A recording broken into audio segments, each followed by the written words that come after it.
My name is Angela Montano. This is Prayer on the Air. We gather together from 48 different countries, and we are here to bathe ourselves and everyone on planet Earth, and really every living being, be it human or not, to bathe us all in prayer. And prayer is our deepest language of intimacy. It is our greatest power and gift.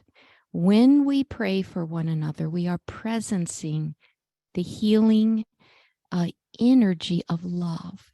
We're allowing this energy of love to have its way with whatever has us worried, fearful, concerned. Wherever we're projecting these scary, scary ideas, they're like little movies in our minds. We project them into the future. We play them from the past. And when we get caught in this past, future, scary movies, we're a lot of times just imagining the absence of love. And then we're living what our thoughts are telling us, not enough love, it won't work out. We just can scare ourselves so much, right? And so when we pray, we have a way of, through the power of prayer, through the sending and receiving of love, it felt so concretized just a minute ago, this image of my future or not working out, or the future for someone I love not working out. It felt so real. And this thing in the past, it's determining everything for me. It feels so locked in. This is life. This is what my fear would tell me, false evidence appearing real. But when we pray, this begins to break up and dissolve. And we're like, wow, just my interpretation of the past, maybe it's not the be all end all. And my projection out of fear of the future, could I not be right about all that? It starts to dissolve a little bit. It starts to loosen up. And then as this past, future, like we're in a vice, as that breaks up, we can begin to look around. And like I'm hearing birds and a breeze. And I'm with all of you, and we're all here together. You're with one another. You're with me. And then something starts to dawn on us. Possibility.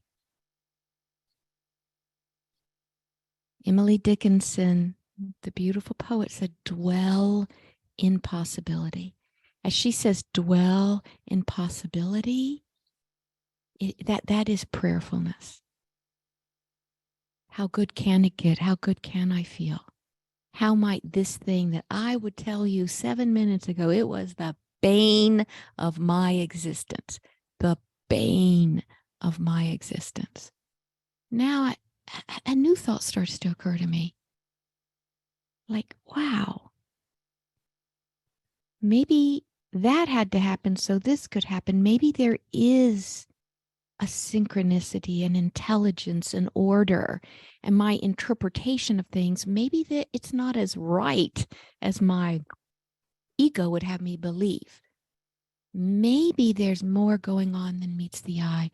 Maybe more is happening out of love than I would realize.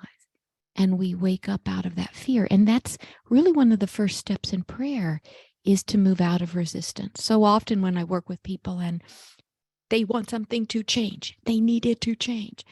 And a lot of times I begin with some form of like, well, is it so bad just the way it is right now? And often, they're like, why am I coming to you? This is the last thing I want to hear from a prayer practitioner. You get on board with me and what I need to change now. And it's not that I don't want the person I'm working with to have everything they want and more. It's just, I know what we resist persists, right? What we resist persists. To those who have, more is given. To those who have not, even that which they have is taken away. There's something in this, it is done unto us as we believe. So it's always good to soften our resistance, to live in non-resistance. It doesn't mean we don't hold a vision of something we feel is wonderful, but we always want to have a light touch about it. So we're not in the dualistic realm.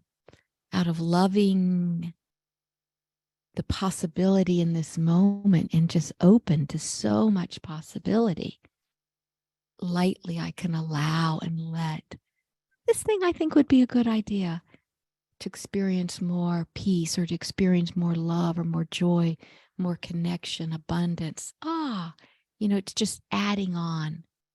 So I hope that that is of service to you as you are here with me, as we are here together, to really be a prayer cell